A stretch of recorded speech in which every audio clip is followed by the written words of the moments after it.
आणि एक 4 दिवस अशीच थंडी पडायला लागली तर गोठून जातो बाबा आम्ही तर. खूप थंडी पडली म्हणताना आज उशिरानंच उठले. रात्री पिलू खूप दमत होती, त्याच्यामुळं काय काम करू दिलं नव्हतं तिनं. त्याच्यामुळं सगळा किचन कट्टा सगळा तसाच पडलेला. उठले मग पटकन भांडी वगैरे भरून ठेवली.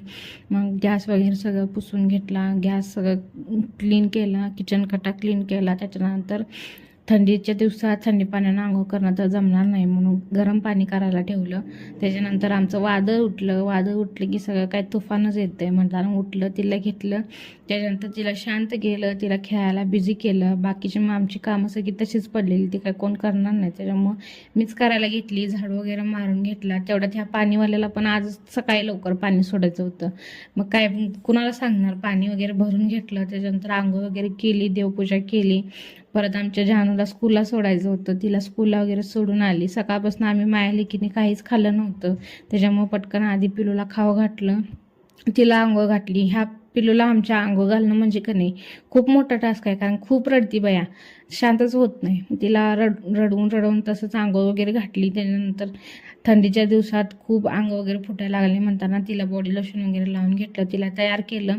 आमच्या मॅडमची नखं एवढी राक्षसासारखे वाढल्यात ना, मग ती नखं आधी कट नजर हटी दुर्घटना घटी. या पोरगीला सोडून नाही एक सेकंद सुद्धा कुठं तर हल्ले नाही, काय तर करामत करून ठेवलेलीच असते.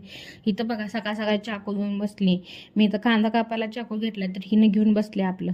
मग काय कांदा वगैरे कापून सगळं भाजी वगैरे करून घेतली. थोडा स्वयंपाक झाला, त्याच्यानंतर मग ही किरकिर करायला लागली म्हणून तिला आधी झोपवलं. मग बाकीचा स्वयंपाक सगळा राहिलेला तो करून घेतला, चपात्या वगैरे करून घेतले. आमचे महाराज ना उठतात तसंच जातात, बेडशीट ब्लँकेट वगैरे काय घडी करत नाहीत, काय ना तसंच ठेवून जातात. मग ते आधी घडी करून घेतलं. स्वयंपाक वगैरे करून घर सगळं घाण झालेलं ते आधी स्वच्छ करून घेतलं. मग थोडीफार भांडी वगैरे पडलेली ती घासून घेतली. मग दुपारच्या वेळेत थोडा रेस्ट केला. मग संध्याकाळच्या वेळेला उठले आणि थोडं मार्केटला जायचं होतं, भाजीपाला वगैरे आणायचा होता. त्याच्यामुळे मार्केटला गेले, भाजीपाला वगैरे आणला. आणि येताना तसंच पिलूला स्वेटर घेतला, एकच स्वेटर होता तिला म्हणून आणखी एक घेतला. तिला बाकीचे सॉक्स वगैरे नव्हते, ते सॉक्स वगैरे घेतले. तर असा काहीसा होता माझा आजचा दिवस. कसा वाटला नक्की सांगा. व्हिडिओ आवडल्यास लाईक करा आणि भेटूया पुन्हा नेक्स्ट व्हिडिओमध्ये. बाय.